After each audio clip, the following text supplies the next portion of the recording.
Permenungan kita, kesempatan ini saya bagi dua. Pertama, kita akan merenungkan tentang pertanyaan Yesus kepada Petrus, siapakah aku ini? Dan yang kedua, nanti kita akan merenungkan bersama tentang ketika Yesus menyerahkan kunci surga kepada Petrus. Ya, jadi ada dua permenungan kita. Tadi di sakristi saya bertemu dengan satu suster Putri Karmel, Suster Matea.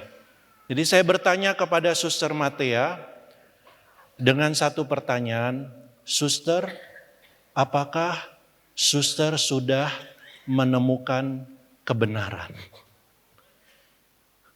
Suster itu tertawa dengan senyum lebar, bukan tertawa, tersenyum lebar. Ya sudahlah Romo, kata dia bilang, kebenaran itu saya temukan di dalam Yesus Kristus. Aduh, saya senang sekali dia menjawab seperti itu. Tapi nanti khotbah saya mau tanya satu lagi ya suster ya, jadi nongol, saya bilang begitu. Ternyata dia ada di belakang, ya tidak apa. Ya. Tadi awal saya mengatakan bahwa di dalam perjalanan hidup kita, itu juga menjadi cerminan, kitab suci menjadi cerminan perjalanan hidup kita, bukan ya? Tadi saya ngomong seperti itu. Jadi kitab suci itu menuliskan sejarah perjalanan hidup manusia secara khusus bangsa Israel. Ya, dengan pergulatan bukan hanya kita mengenal lewat kitab suci sejarah hidup, tetapi justru perjalanan iman. Itu makanya kitab suci itu disebut buku iman. Ya, jadi bukan hanya tentang buku sejarah atau apapun itu.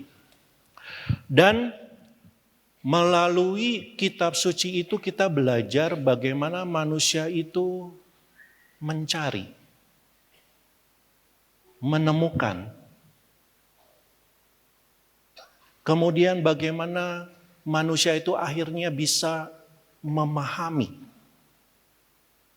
Dan bukan hanya memahami, akhirnya juga manusia bisa tunduk, berserah. Ya, seperti yang diajarkan di dalam retret penyelenggaraan Ilahi. Ya, salah satu sesinya adalah bagaimana kita berpasrah kepada Allah. Ya, justru disitulah kita berproses di dalam kehidupan iman itu. Saya tahu bahwa untuk tunduk kepada penyelenggaraan Ilahi, untuk tunduk kepada Allah yang adalah kebenaran, itu tidak gampang. Ketika kita mempunyai proses-proses hidup di dalam kehidupan kita, betul tidak? Ya, proses hidup itu seperti apa, Romo? Sakit, penderitaan, persoalan, masalah, ya, ataupun apapun yang menjadi pertanyaan besar di dalam kehidupan kita. Kita seringkali bertanya dan akhirnya kita bertanya, Tuhan Engkau di mana? Mungkin itu menjadi pertanyaan kita ketika kita mempunyai persoalan. Mungkin ketika kita berdoa dan doa kita tidak dijawab-jawab oleh Tuhan. Tuhan, apakah Engkau mendengarkan doaku? Mungkin ketika kita merasa bahwa hidup kita sudah baik. Saya kan hidupnya sudah baik Romo, saya nggak ganggu orang, saya nggak benci sama orang, saya tidak punya masalah dengan orang, saya tidak punya keluarga saya juga baik-baik, saya punya suami yang baik, istri anak-anak saya baik, semuanya serba baik. Tapi kenapa? Mulai dia bikin litani kenapa? Ya, kenapa hidup saya ini tetap merasa ada yang kurang? Ya, ini menjadi pertanyaan hidup kita di dalam kehidupan perjalanan hidup kita, perjalanan iman segala macam. Saya pun ketika membaca Injil ini dan ketika Petrus dia menjawab pertanyaan yang paling mendasar ini, akhirnya saya kembali lagi bertanya kepada diri saya sendiri. Tuhan, Engkau ini siapa bagiku? Apakah saya ini punya kepercayaan yang dalam tanda petik total kepada Tuhan? Ya, kepercayaan yang total itu berarti saya tunduk kepada apa yang engkau kerjakan. Ya seperti tadi di dalam bacaan kedua diungkapkan, siapa sih yang bisa mengerti pikiran Tuhan? Ya, di situ kan dikatakan seperti itu di dalam bacaan kedua. Ya memang betul, akhirnya seringkali pikiran manusia itu bentrok dengan, bukan bentrok, ya kadang-kadang bentrok dengan pikiran Tuhan. Karena apa? Karena kita tidak mengerti apa yang Tuhan pikirkan. Tapi seringkali kita juga selaras dengan pikiran Tuhan, tidak bentrok ya, selaras. Ya, akhirnya apa? Akhirnya kita bisa mengerti apa yang Tuhan mau di dalam kehidupan kita. Ketika kita punya buah-buah yang baik di dalam perjalanan kehidupan kita. Ya, buah-buah yang baik itu. Dan kembali lagi, ini menjadi pertanyaan yang paling mendasar. Bagaimana kita berproses di dalam setiap apapun dalam perjalanan hidup kita, entah itu baik, entah itu buruk, entah itu untung, entah itu malang.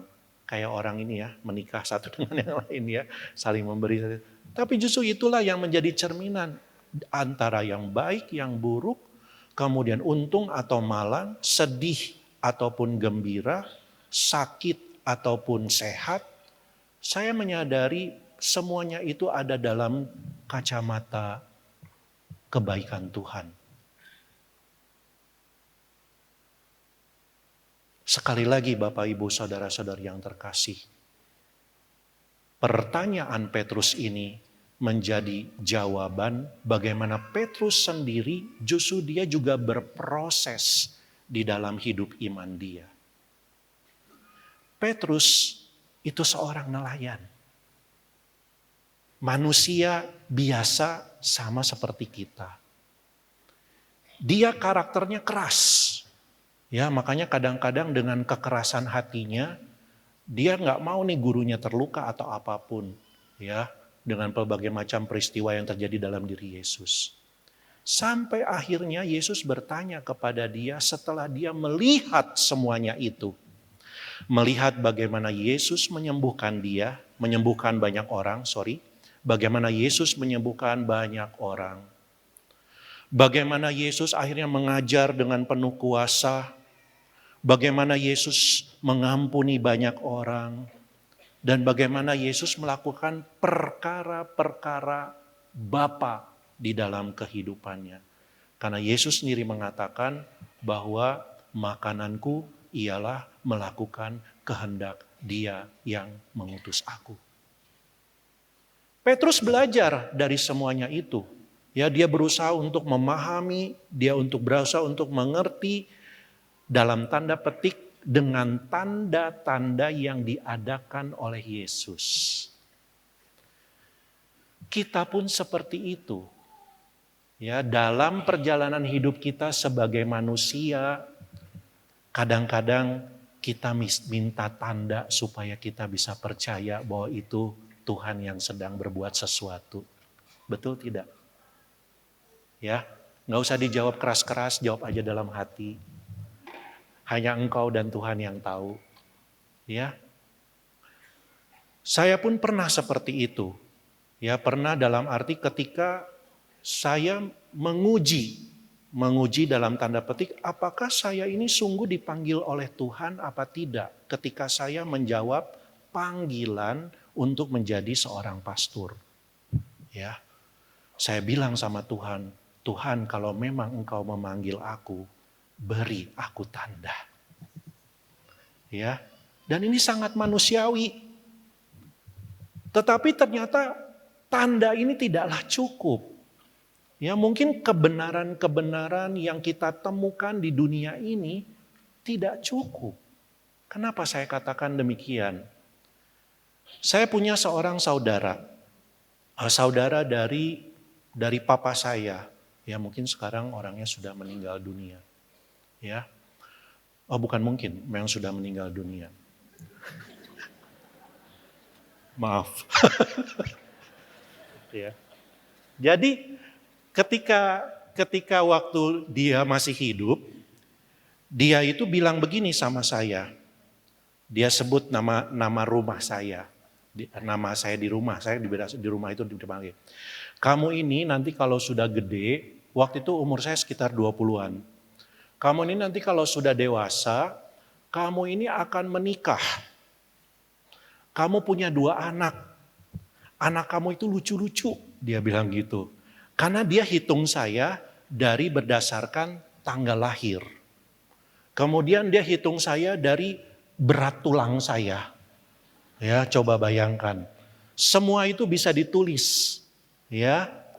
Tetapi ketika dia tahu dan dia datang ke tempat ini, waktu itu dia datang ke bukit, dan dia melihat dengan mata kepala sendiri bahwa saya ada di komunitas Karmelite Santi Elie ini, jadi ada di kongregasi ini, terheran-heranlah dia. Tidak seperti Elizabeth yang melonjak kegirangan ya, tidak. Ya, tetapi dia heran-heran gitu. Kamu kan harusnya married. Kamu kan harusnya punya 2 anak. Kenapa kamu ada di sini? Gak kawin lagi, kata dia bilang gitu. Ya, jadi itu menjadi jawaban bahwa ternyata kita bisa mencari, kita bisa menemukan, kita bisa memahami ya kebenaran-kebenaran yang ada di dunia ini, tetapi ternyata itu belumlah cukup. Kalau dalam istilah teologi, ini yang namanya human faith. Jadi human faith is not enough. Petrus pun seperti itu, dia punya human faith di dalam hidupnya, ya dalam perjalanan hidupnya. Tetapi ketika dia menjawab, menurut kamu Petrus, siapakah aku ini? Dan dia menjawab, engkau adalah Mesias, Putra Allah yang hidup. Dan Yesus mengatakan apa di situ? Berbahagialah engkau Simon anak Yunus, sebab bukan manusia yang menyatakan itu kepadamu, melainkan Bapa-Ku di surga. Dalam hal ini, Petrus dia berkembang, jadi ada lonjakan imannya, bukan hanya lonjakan iman human faith, tetapi menjadi divine faith. Iman yang ilahi. Dan iman ilahi ini sebenarnya kalau misalnya Bapak Ibu sadari, kita semua ada divine faith itu di dalam diri kita. Ya, instead of kita punya human faith kita. Karena human faith itu bisa bekerja lewat akal budi kita. Human faith itu bisa bekerja lewat kehendak kita. Human faith juga bisa bekerja lewat emosi-emosi yang kita alami. Tetapi divine faith juga bisa bekerja melalui itu juga. Ya, melalui akal budi kita, melalui kehendak kita, melalui kita punya emosi. Ya, dia bisa bekerja. Ya. Saya pernah waktu itu duduk bersama dengan yang lain, para student waktu saya masih sekolah di Kota Malang. Ya, waktu itu saya masih student filosofi dan teologi di sana. Waktu itu kita kedatangan satu ibu profesor, dia mengajarkan, dia sering menyelidiki yang namanya antariksa. Ya, dia peneliti, dia kayak seorang astronomi seperti itu. Dan dia menyelidiki semuanya itu sampai akhirnya di dalam satu titik. Itulah yang saya katakan divine faith, lonjakan iman yang dia alami ya pada saat itu. Ketika dia menyelidiki segala macam gugusan bintang, segala macam, kita gambarkan seperti itu dengan penuh kekaguman ya. Tetapi disitulah dia sampai satu titik, dia mengakui bahwa Tuhan itu ada.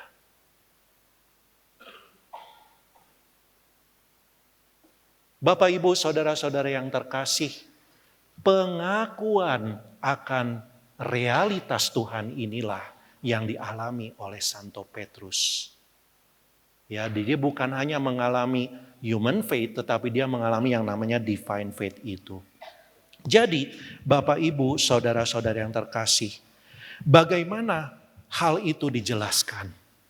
Ya, saya mencoba mencari tahu bagaimana hal itu dijelaskan supaya akhirnya manusia ini bisa pada tadi saya katakan divine faith itu ada di dalam diri kita masing-masing. Tetapi pertanyaannya bagaimana saya bisa mempunyai divine faith yang begitu besar sehingga saya bisa mengakui Yesus adalah Tuhan. Saya bisa tunduk kepada kebenaran ilahi itu. Ya, karena ada banyak jawaban ada banyak pertanyaan di dalam kehidupan kita. Pertanyaan anak-anak muda sekarang ini, banyak pertanyaan tentang bagaimana mereka berurusan dengan hidup imannya. Dan mereka mencari jawaban. Ya, bagi anak-anak muda yang ada di sini, yang sedang mencari jawaban, jangan berhenti. Karena permenungan itu dengarkan sampai permenungan yang kedua ini. Ya, yang menurut saya permenungan ini penting untuk kita sadari bersama.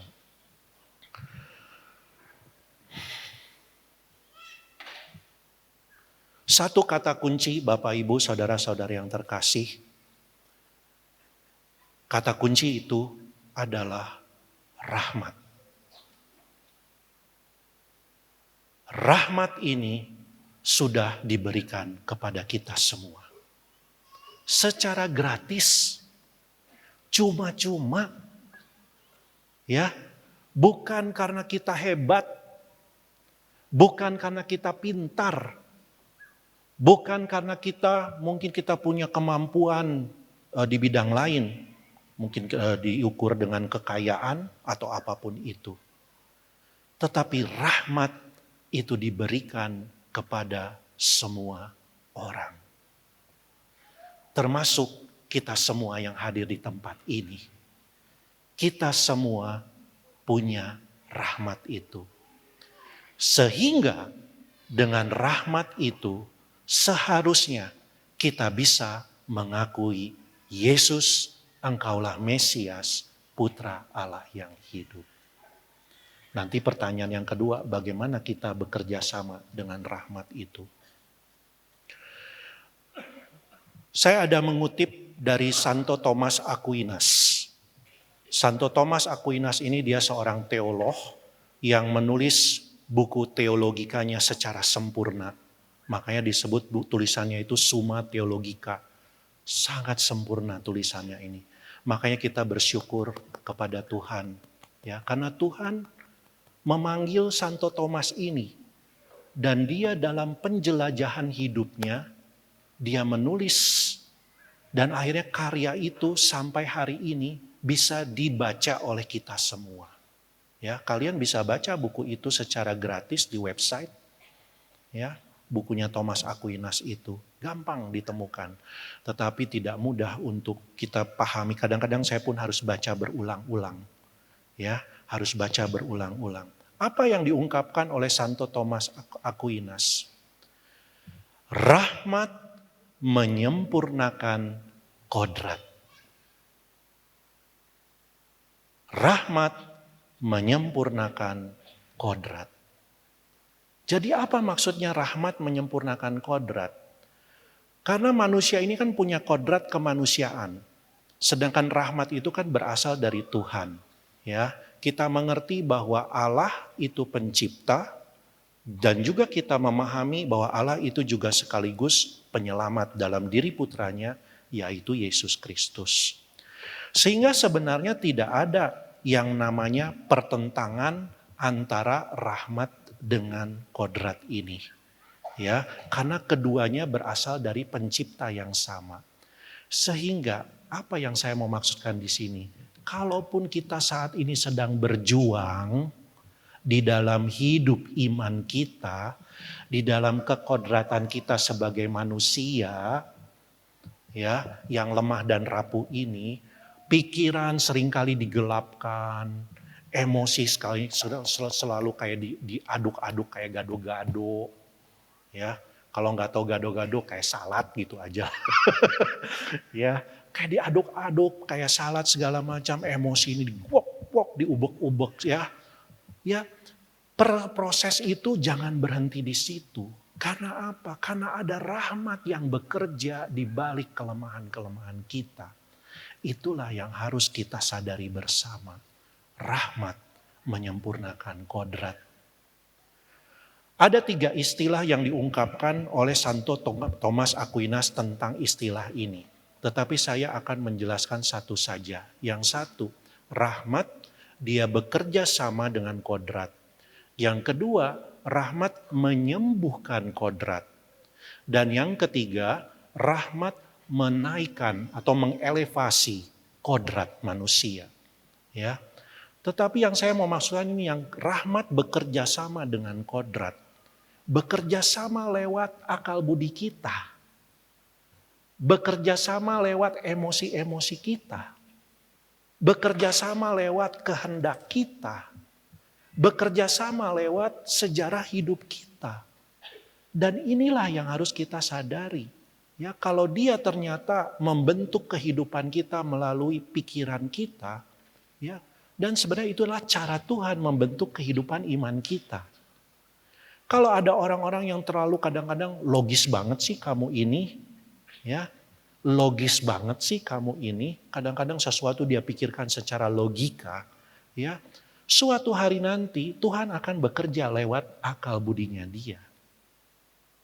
Tetapi kalau misalnya ada orang yang terlalu emosional, kamu ini apa-apa nangis, apa-apa takut, apa-apa khawatir, ya. Itu juga Tuhan akan membentuk dia dengan rahmatnya untuk menyempurnakan kodrat manusianya itu.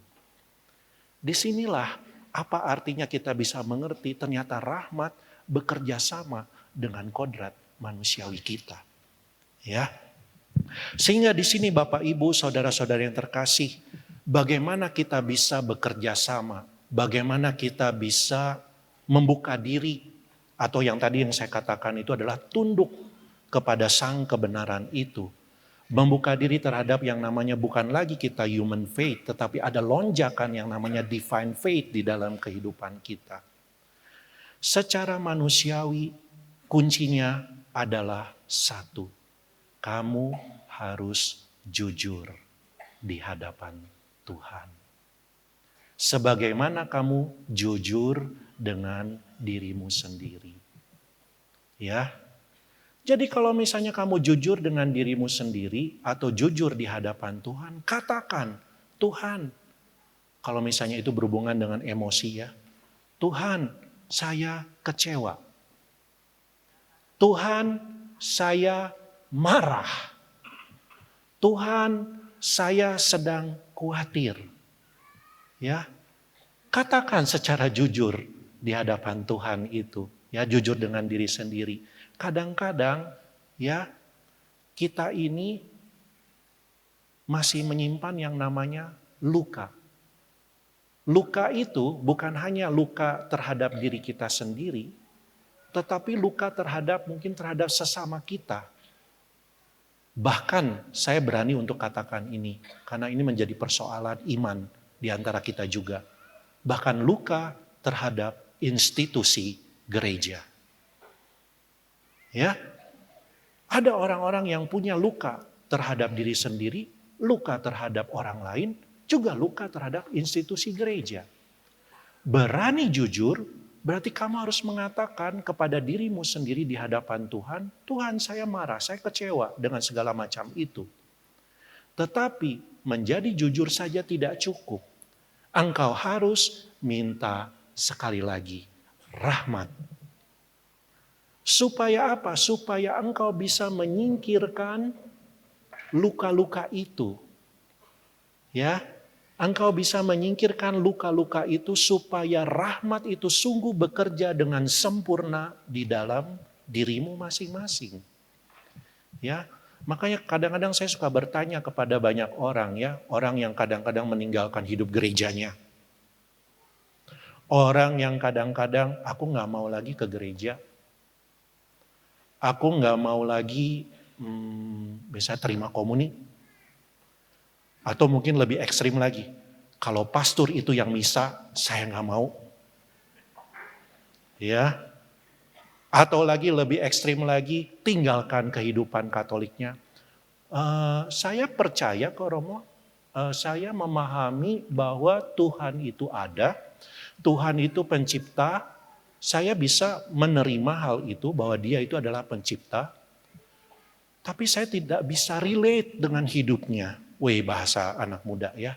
Tidak bisa relate dengan hidupnya. Karena apa? Karena saya ketika saya di gereja, saya duduk, orang-orang angkat tangan, menangis, menyembah Tuhan. Karena dia tidak relate itu, dia tidak punya emosi itu. Saya kok gak merasa apa-apa ya Romo ya? Dia bilang gitu. Tidak masalah.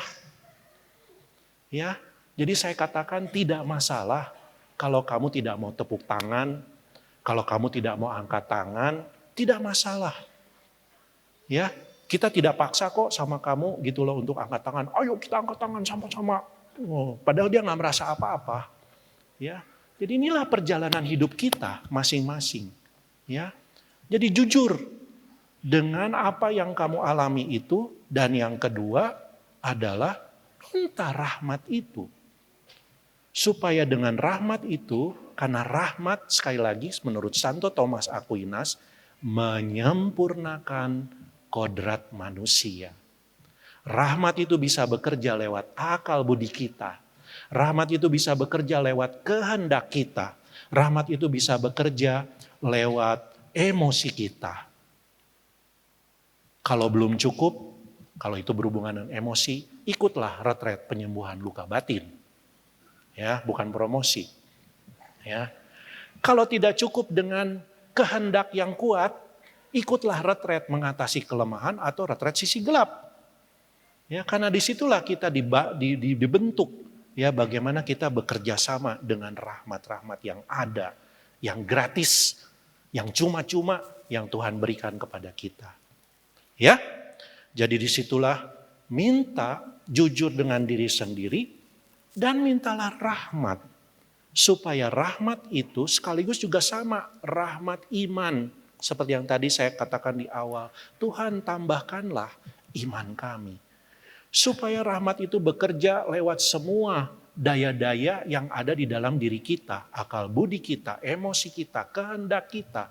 Perjalanan kehidupan kita. Sehingga Bapak Ibu saudara-saudara yang terkasih. Kita bisa mengerti, memahami, pikiran Tuhan. Kita bisa memahami apa yang Tuhan rancangkan di dalam kehidupan kita. Kita bisa memahami segala sesuatu, meskipun kadang-kadang tipis-tipis diberikan kepada Tuhan lewat ini ya. Supaya apa sih kadang-kadang diberikan tipis-tipis itu? Supaya kita tetap rendah hati. Kalau bahasa Romo Yohanes, jangan sombong. Ya, supaya kita tetap rendah hati di hadapan Tuhan. Karena benar, di luar aku, kamu tidak dapat berbuat apa-apa. Permenungan yang kedua. Permenungan yang kedua adalah Allah menyerahkan kunci kepada Santo Petrus. Menarik di sini, ya. Menarik di sini karena apa? Karena kunci itu yang diberikan kepada Santo Petrus itu hanya satu. Nggak ada kunci lain. Ya, padahal murid Yesus ada 12. Tapi kuncinya satu. Diberikan kepada Petrus. Murid-muridnya setelah itu ngegandain kunci itu enggak? Supaya dia punya akses ke kerajaan surga. Enggak kan? Ya kan? Enggak kan? Enggak ada yang duplikat kunci ya. Kalau kita beli kunci bisa dapat 4. Benar ya? Ya kalau kita dapat kunci bisa beli 4. Tapi Petrus yang diberikan oleh Yesus itu cuma satu kunci. Baik, saya selesaikan. Ya. Kunci yang diberikan Yesus itu hanya satu, tidak banyak. Dan itu mau mengatakan kepada kita apa? Satu tubuh. Kita semua yang ada di tempat ini dan juga orang-orang yang dipanggil untuk mengikuti Yesus dengan iman yang sama di dalam proses kehidupan kita. Kita hanya punya satu kunci, satu tubuh yaitu gereja Katolik. Satu kudus apostolik Katolik. Karena itu apa? Artinya apa? Kita tunduklah bersama-sama di dalam gereja yang satu ini. Itu loh pesannya. Ya. Jadi kalau ada pertanyaan-pertanyaan kadang-kadang, enggak Romo, ini kebenaran yang saya temukan. Ya, ini adalah kebenaran yang ini. Tetap kita semua harus tunduk di dalam satu tubuh yang sama. Kita semua telah memberi diri kita dibaptis. Karena itu hiduplah dalam satu gereja kudus, apostolik, katolik, dan yang satu ini. Ketika kita tumbuh bersama dalam iman, dalam wadah gereja yang satu, kudus, apostolik, dan katolik, disitulah kita akan menemukan Dia, Yesus, Mesias, Putra Allah yang hidup, jalan, kebenaran, dan hidup.